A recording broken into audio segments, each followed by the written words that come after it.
Hannibal's historic Main Street fills with buses full of tourists as they arrive in Mark Twain's hometown.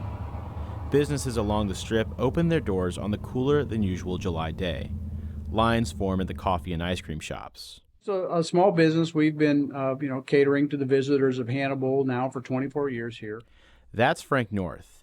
He and his wife own Becky's old-fashioned ice cream parlor and Emporium. They named the business after the character Becky Thatcher from The Adventures of Tom Sawyer. Hannibal is part of Missouri's 6th congressional district, which essentially covers the northern third of the state. It includes 37 counties, many of them with shrinking populations. North says what the voters in the district want is simple.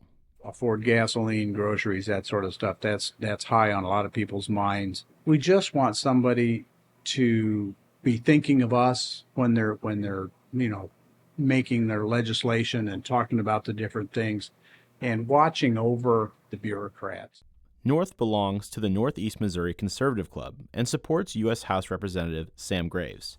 He says he trusts Graves is working for the people of the district, whether he's present or not. We don't see him much, but we're kind of up in the not so populated end of the district, and that's okay. But we do hear from him. We hear what he's trying to do in D.C. Down the street from North's business, Michelle Huseman organized the shelves of her store, the Mark Twain Book and Gift Shop. She says as a retired school teacher, her mind is always on funding for education. Huseman, a Democrat, says Graves is out of touch with what communities need. When you call his office, you call to talk to him, you can't ever talk to him. You get a standard form letter back, oh, thank you for calling, thank you for contacting me. When the Midwest Newsroom visited the 6th District 2 years ago, voters shared observations about Graves being hard to reach and rarely on the ground in the district. One voter said he couldn't remember the last time he saw Graves in his community. His primary opponents, while long shots, say they hear the same complaints. Freddie Griffin Jr. is a heavy machine operator from Marion. He says he's running against Graves because he feels the congressman has lost touch with the 6th District.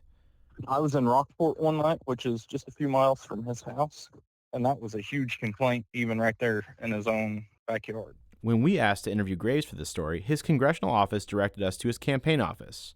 No one from the Graves campaign responded to our request for an interview with a congressman.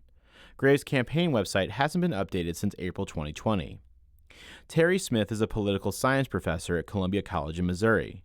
He says Graves' dominance in the region and growing support of the Republican Party at the polls allows the congressman to spend most of his time in Washington. Stronger the district is for your party, the less essential it is to be in the district all the time. Missouri State Representative Lewis Riggs represents Marion and Rawls County, which lie within the northeastern part of the 6th District. He says people put too much stock into Graves' physical presence in the district that stretches from the Kansas to the Illinois border. So I got 38,000 people I represent. Chances are sometime I'm going to see most of you, one way, shape, or another. You can't do that with a congressional district of almost 40 counties. It's physically impossible to accomplish that.